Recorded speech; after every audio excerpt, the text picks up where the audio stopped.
নমস্কার বন্ধুরা, তোমাদের সকলকে আমাদের চ্যানেলে স্বাগত জানিয়ে তোমাদেরকে সাথে নিয়ে পাশে নিয়ে আবারও আজ হাজির হয়েছি এক নতুন রেসিপি নিয়ে। আজকের রেসিপি হচ্ছে ঝিঙে আলু পোস্ত। এই ঝিঙে আলু পোস্তটা গরমের দিনে দুপুরে বলো কিংবা যে কোনো নিরামিষের দিনেও এই ঝিঙে আলু পোস্তটা কিন্তু এর জুড়ি হয় না। তাহলে চলো দেখে নেওয়া যাক এই ঝিঙে আলু পোস্তটা আমরা কিভাবে বানাই।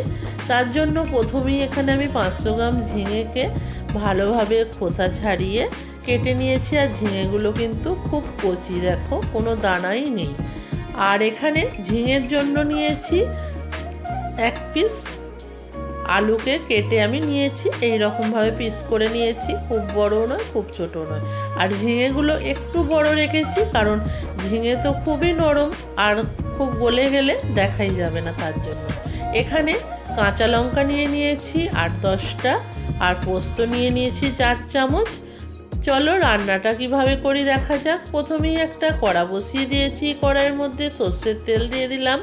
তেল গরম হয়ে গেছে, ফোড়নের জন্য দিলাম কালো জিরে আর 2টো শুকনো লঙ্কা। যে কোনো পোস্তর মধ্যে যদি কালো জিরেটা ফোড়ন দেওয়া হয় পোস্তটার স্বাদটা কিন্তু দ্বিগুণ বেড়ে যায়। এবার দেখো ফোড়নটা খুব ভালোভাবে ভাজা হয়ে গেছে। এবার যে আলুগুলো কেটে নিয়েছিলাম সেই আলুগুলো তেলের মধ্যে দিয়ে দেব, দিয়ে ভালোভাবে ভেজে নেব। ঝিঙে আর আলু একসাথে কিন্তু দেবে না, কারণ ঝিঙের যে জলটা বেরোয় তার জন্য আলুটা খুব তাড়াতাড়ি কিন্তু সিদ্ধ হতে চাইবে না।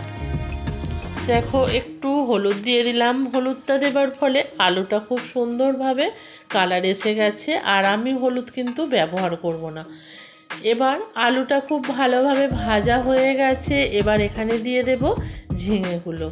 ঝিঙেটা দিয়েও খুব ভালোভাবে ঝিঙেটাকে কষিয়ে নেব। আর ঝিঙে তো প্রচুর পরিমাণে জল থাকে, সেটা তো আমরা সবাই জানি। দেখো ঝিঙেগুলোকেও ভালোভাবে কষিয়ে নিচ্ছি। আর এখানে দিয়ে দেব স্বাদ মতো লবণ। লবণটা দেবার ফলে দেখবে ঝিঙে থেকে খুব সুন্দরভাবে জলটা বেরিয়ে আসবে আর ঝিঙেটাও নরম হয়ে যাবে। এবার এটাকে লবণটাকে ভালোভাবে মিক্সড করে নিয়ে একটা ঢাকা চাপা দিয়ে দিলাম, দিয়ে 1-2 মিনিট মতন ঢাকা দিয়ে রাখবো। তারপর ঢাকা খুলে দেখো ঝিঙেটা একেবারে নরম হয়ে গেছে আর খুব সুন্দরভাবে ঝিঙেটাও কিন্তু আমার ভাজা হয়ে গেছে। একটু নাড়াচাড়া করে নিলাম। এই ঝিঙে আলু পোস্তটা কিন্তু আম দিয়ে টকের ডালের সাথে দারুণ লাগে। আর এই আম দিয়ে টকের ডালের রেসিপিটাও খুব তাড়াতাড়ি আমার চ্যানেলে আমি আনবো, তোমরা অবশ্যই দেখবে। এখানে দেখো নিয়ে নিয়েছি পোস্ত আর কাঁচা লঙ্কা বাটাটা। এবার এর মধ্যে দিয়ে দিলাম, কারণ ঝিঙে আর আলু কিন্তু আমার এখানে 80% সিদ্ধ হয়ে গেছে। এবার সামান্য একটু জল দিয়ে দিলাম। এখানে বেশি জল দেওয়ার কোনোই প্রয়োজন নেই, কারণ ঝিঙে থেকে আরও জল বেরোবে। ঝিঙে হচ্ছে জলের রাজা, তাই না? এবার একটা ঢাকা দিয়ে দেব, 5 মিনিট রান্না করে নেব। 5 মিনিট পর ফিরে এলাম বন্ধুরা।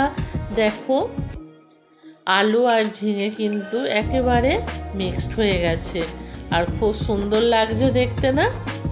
এই যে একটু গ্রেভি গ্রেভি রাখছে, এটা কিন্তু টেনে নেবে, কারণ আমি এখানে চন্দ্রমুখী আলু ব্যবহার করেছি।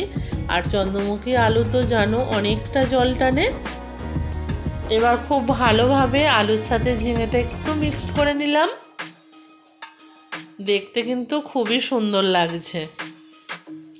এবার এটা স্বাদটা বাড়ানোর জন্য একটু এখানে দিয়ে দেব সর্ষের তেল। কাঁচা সর্ষের তেলটা একটু দিলে দেখবে পোস্তর ঝাঁঝালো একটা ফ্লেভার আসবে।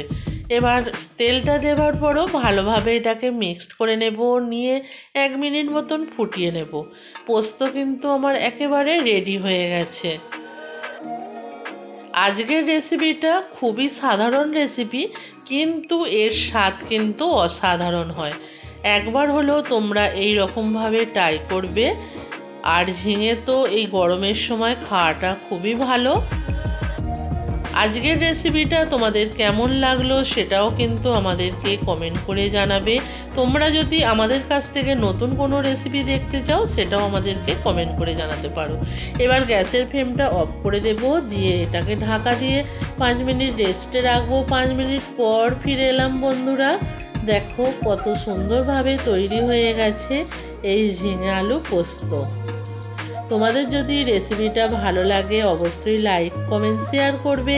আর তোমরা যদি আমার পরিবারে নতুন কোনো সদস্য হয়ে থাকো আমাদের চ্যানেলটাকে একটু সাবস্ক্রাইব করে দেবে বন্ধুরা, কারণ তোমাদের সাহায্য ছাড়া কিন্তু আমরা কখনোই এগিয়ে যেতে পারবো না। তার জন্যই তোমাদেরকে বারবার রিকোয়েস্ট করছি। আজকের মতো ভিডিওটা আমি এখানেই শেষ করছি। আবারও দেখা হবে পরের দিন নতুন কোনো এক